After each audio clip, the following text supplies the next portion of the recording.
I'm Hemant Mehta. This is Jessica Blumke. And you're listening to the podcast for FriendlyAtheist.com. And today we are here with Dr. Karen Stollznow, who is a doctor in linguistics with a background in history and anthropology. And she is the author of several books, including Haunting America, God Bless America, and her newest book, Language Myths, Mysteries, and Magic. Thanks for joining us, Karen. Thank you for having me. And surprisingly, that last one doesn't have America in it. Exactly. You're ruining the theme there. What exactly do those three things, the myths, the mysteries, the magic, what do those have in common? I'm sorry, you kind of cut out there. Oh, no. What do those three things in your title have in common? Myths, mysteries, and magic. Well, some time ago, I had a friend ask me, you're a linguist, what has linguistics got to do with skepticism and atheism? And I said, well, plenty of things. It's really a kind of foundational topic, I think, to skepticism. There are just so many things that I can do investigations into, whether it's prediction or prayer or speaking in tongues or xenoglossia, backmasking. The topics are really endless. So I decided it was time to write a book that treats all of those language-specific paranormal and pseudoscientific claims, or as many as I could possibly fit into one book. Do you study how linguistics apply to specific, myths and things like that? Like how language evolves to fit, various things? Or what's the basis of the book? Well, I think when I started studying linguistics as a student long ago, I just found that there were a lot of preconceived ideas that I had about language, that some ways of speaking are better than others. And I just had all these ideas that I think the average person does have about language until you study it at university level. And so I was really fascinated by the myths that the course was busting for me. So I thought, there's some way I can really treat that? This is, I think, more, rather than being academic, this is more of a pop science kind of a book. So I'm looking at all the kinds of things that skeptics tend to be interested in, stuff like graphology and body language and hypnosis, and so trying to look at the science out there. Is there science to these things, or has research disproved these concepts? So I tried to tackle it from as much of a scientific perspective as possible, but meanwhile making it interesting for the layperson who doesn't want to hear all of the terminology. When you said when you were in university that there were language myths busted for you, can you go into that? I want to hear about that. What's the biggest myth that you busted? You mean from a kind of academic level instead of a more pop science level? Yeah, and the pop science side too. Yeah, what would really surprise us that we have a misconception about? Oh, well, I think really all of these topics, unfortunately. I mean, there are some strange things, as usually is the case, fact is stranger than fiction. There is a particular condition called foreign accent syndrome. I don't know if you guys have heard of that phrase before. Foreign accent syndrome? I'm sure you would have come across... I'm sorry? Foreign accent syndrome? Foreign accent syndrome.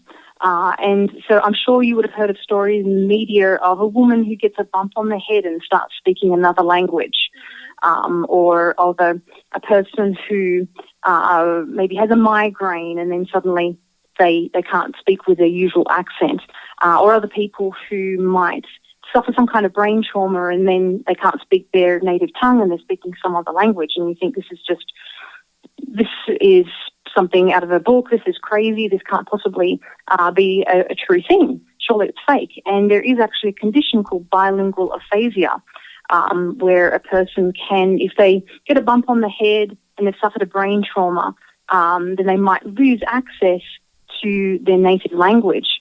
Usually it's a temporary thing, and it kind of depends on how young you are and how healthy you are otherwise, and where the brain trauma took place.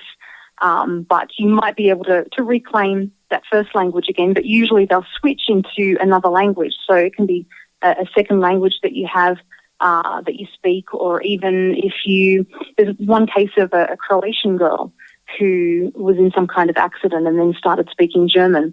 And it turns out that she was learning German at school. And so that explains that. But it's a really fascinating thing. because it just seems like something that's a big myth, and that this actually can happen is a really bizarre thing. There are people who actually think that you could get like conked on the head and all of a sudden you learn a brand new language just like that? Yeah, so it's not so much a matter of a person just being able to speak that language out of nowhere. They would have had to have had some kind of exposure to it. So if you go and just now deliberately bump your head into a door, you're not going to start speaking French if you didn't previously have knowledge of French. That sounds a lot like, we hear those stories about people who had near-death experiences, things like Colton Burpo in Heaven is for Real, who, they go into this, what looks like a coma, they're close to death, and then all of a sudden they recall all these things that may have happened in the past, or they know things about their parents that their parents don't remember ever telling them. And it sounds like, well, the truth is they probably did have exposure to that information at some point in the past, even if we weren't sure when that happened. Yeah, it can be a combination of dreams or of hallucinations or of experiences the person's had. I don't know if you guys would be familiar with the Bridie Murphy case at all. I am not familiar with that. Me neither. Oh, it's a case of a woman. She actually lived nearby to me in Pueblo in Colorado. And she was seeing some kind of one of those repressed memory therapists. And she was having all of these recollections of a previous life that she'd had growing up in, I think, Cork in Ireland. And she started speaking in an old Irish language. She started singing old Irish songs. And she was having these memories of names and places and faces that she couldn't possibly have had. So, of course, this was around the time where the idea of reincarnation was becoming very popular. And this particular story really popularized reincarnation in the eyes of the public. So it was a very fascinating story that she just had access to all of this information. And, of course, when they do research into it, it seems like this person was genuine and that they had had these experiences and these places did exist and these people did exist. So it turns out in the end that it's not so mystical. This woman is being hypnotized by this therapist who is partially implanting some of these memories into this person. And her name is, her actual name is Virginia Tighe. And there was a Bridie Murphy who did exist. And rather than being someone who'd lived generations previously in Ireland, it was actually a neighbour of hers when she was growing up. So these were stories that she'd been told by this neighbour. She'd heard snippets of Irish songs and had heard stories of her youth and growing up and her parents. So she'd really taken on these experiences as her own. So that's a fascinating thing that can happen with repressed memory syndrome or false memory syndrome. And so, that's another crazy true thing out there that isn't as paranormal as it initially sounds. Well, that kind of makes me think of something I read in your book. I think it was, I can't think of which chapter it was, but that people say, they start speaking in tongues or they start saying they speak Chinese, but nobody around them actually speaks Chinese. And so where do they pick it up from? Well, I don't think they actually are speaking it. They're just making sounds that sound to that. Is that right, Karen? Is that kind of... Yes. Yeah, well, there is, with speaking in tongues or glossolalia, as it's known.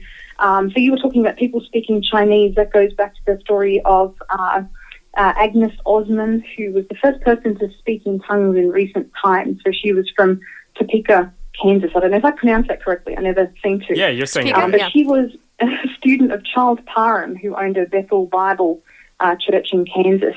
And so one day, this teacher, Charles, was talking to his pupils and his students and asking them about the evidence for baptism in the Holy Spirit.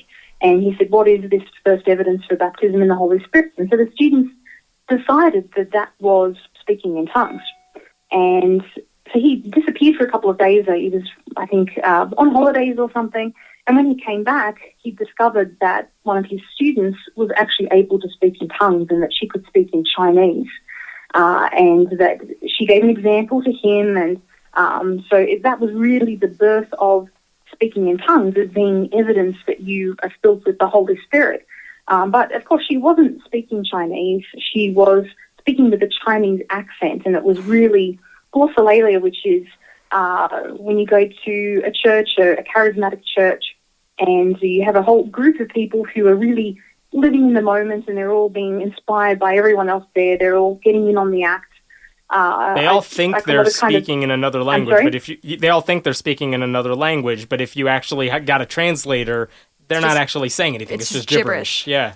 It's not, it's gibberish, it's gobbledygook, it's not language. So if you got a linguist like me to come in, or a historical linguist who could just look at real ancient languages that exist, it doesn't have any structure, it doesn't have grammar, it doesn't have meaning. But then, unfortunately, you'll usually have someone who has the gift of interpretation of tongues. So they say, well, I can understand what this person's saying. They're interpreting a language that doesn't exist. They're talking about, our community, and they're coming up with all of these, possible interpretations and translations of what that person's saying, but it's really just, it's all assumption, and it's all a collusion, people really working together because they believe in this, or because they have some kind of agenda. But it's not language, because it's not something that appears across space and time. It's not something that has any kind of structure to it where you can say, well, this can be spoken by other groups of people too. It's just a one-off thing, like scatting in jazz, really. Yeah, so you have people speaking a language that doesn't exist, people translating a language that doesn't exist, and the whole time they're just kind of egging each other on because each side confirms that there is a lange here. It's long-form improv.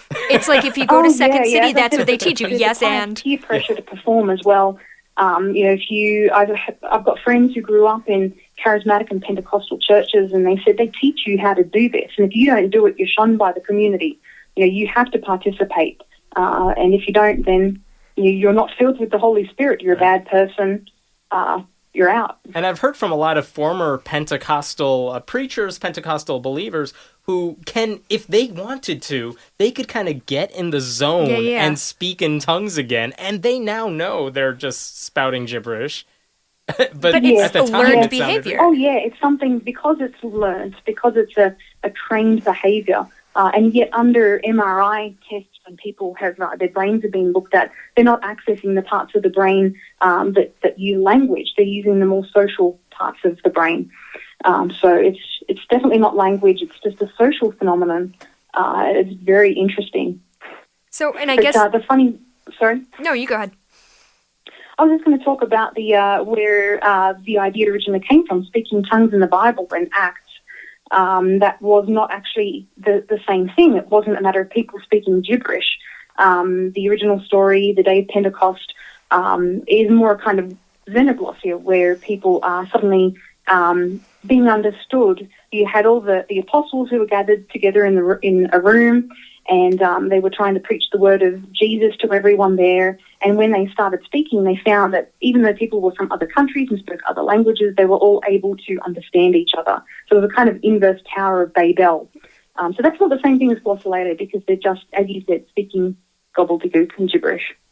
Well, and obviously this is all would just be us speculating, but do you guys think that people sincerely believe they're speaking another language and like they're saying things and they understand what they're saying, or is it the spirit moving through them, so to speak, or is it just monkey see, monkey do, everybody's making these sounds and I have to too? Yeah, I think it depends on the group, and I think it depends on the person. I'm positive that there would be people who believe that they really are speaking another language, and I think some people claim that they have a kind of amnesia and they can't remember what it is that they've said.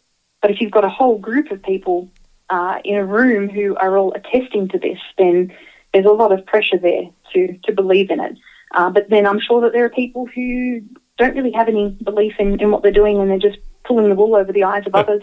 Yeah. I wonder what this is, obviously we don't have a number on this. I wonder what the percentage of people who say they're speaking in tongues at a church, what percent of them are just going along with it, going with the flow, and they know that they're just doing it. They don't really feel the spirit. They know they're not actually saying anything.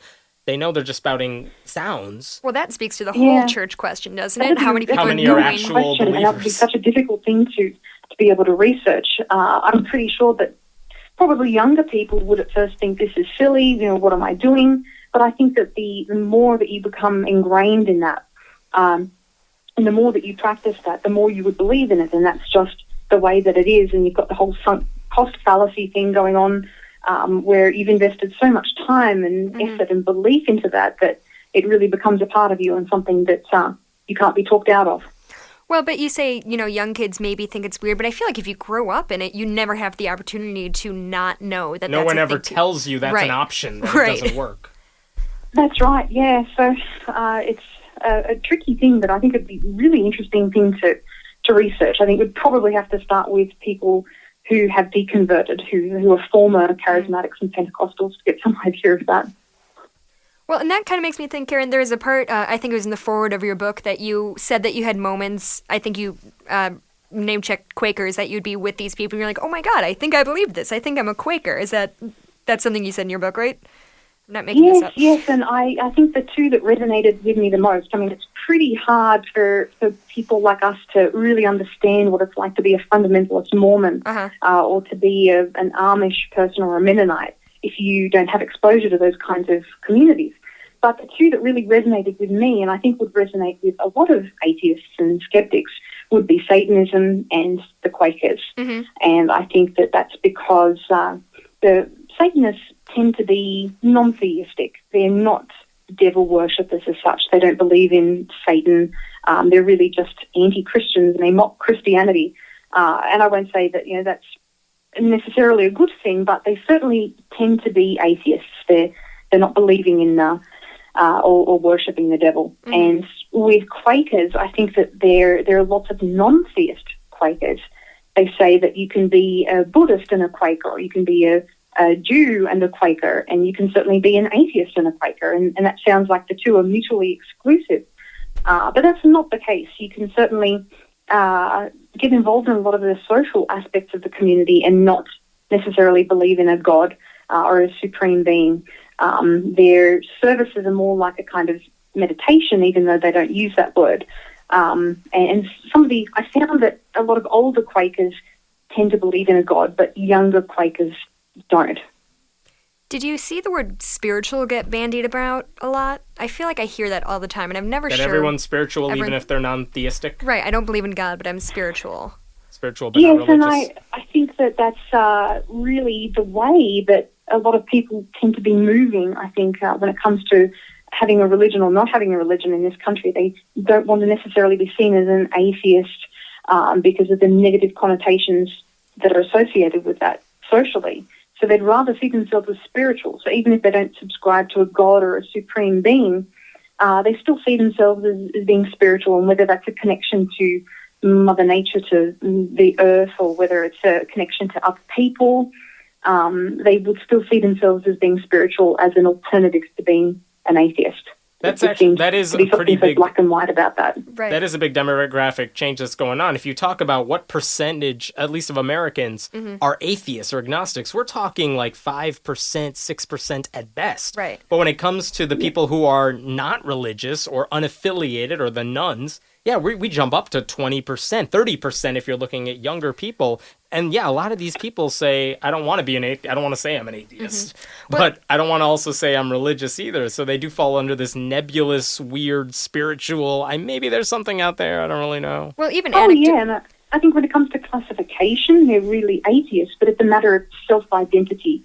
How do these people identify? I think there's also middling ground too. You could call yourself a humanist instead, or a free thinker. But unfortunately, there are negative connotations associated with calling yourself an atheist, and so a lot of people would just rather back off from that term and say that they're nothing, non-religious. And I grew up in Australia, and even though I was an atheist, I never referred to myself that way. I called myself non-religious. Right.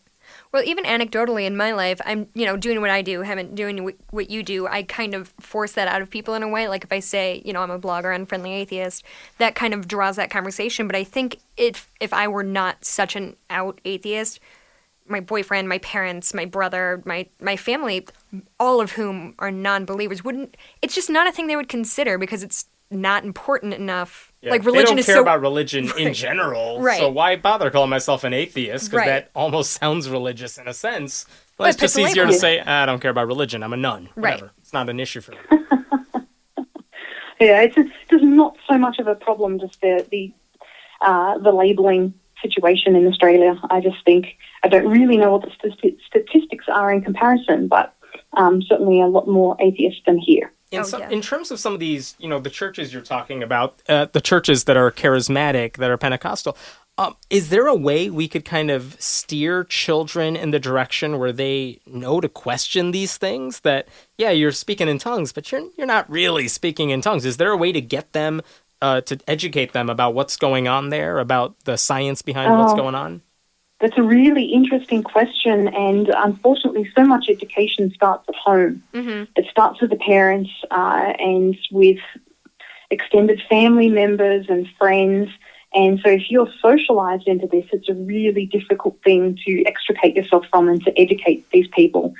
So especially if you grew up in the Bible Belt of the United States or just various other areas that are religious, it's really hard to break free from that. So I just don't know. It often seems to be the case that these people need to start questioning these things themselves and to have bad experiences. So it kind of leaves a bad taste in their mouth, and they're looking for some kind of alternative. It's a really difficult thing. I'd like to see critical thinking classes in schools or even at university level. There just isn't enough of that sort of thing, but I just don't know how to implement it. I think it's a matter of us kind of doing our own evangelism as much as possible, wherever we can. When it comes to these churches that are using the speaking in tongues, do you know if that's on the rise at all, or is that on the decline, or is it just steady? I think it's pretty steady. These groups comprise maybe about 25% of Christians. So I guess they're in the minority, but that is not that's a substantial amount of people still who have those beliefs. So, and certainly other Christians have their own strange beliefs as well. So it's a very large amount of people, and I don't think it's necessarily on the increase, but it's pretty steady. It doesn't seem to be disappearing very quickly. 25% is a lot more than I would think. 25% of Christians, you said, are Pentecostals? They're, sorry, you kind of... 25% of Americans, you're saying? Or no, 25% of Christians are Pentecostal? Yes, they are Christians, so they're not mainline Christians. But you'll also have members of the Catholic Church who are charismatic as well. They're usually a smaller percentage. But yeah, they are Christian.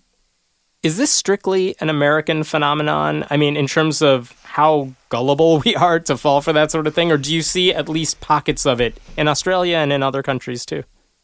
You do see pockets of it in other countries, and particularly places in Africa. It's very common.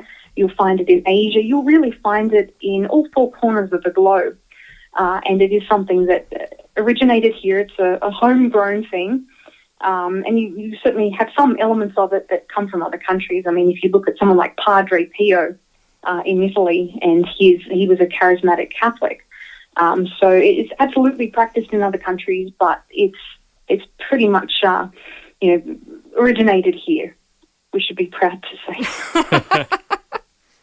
Congratulations, America. We did it. Well, we did it. That's the thing. A lot of these religions that I look at, they have originated in the States, and certainly other ones came from other countries, and they've been adopted here very happily. I think it's a country that really wants to hold on to its freedom of religious beliefs, and so therefore a lot of these religions that might have died out in other places in the world have flourished here and taken on new aspects.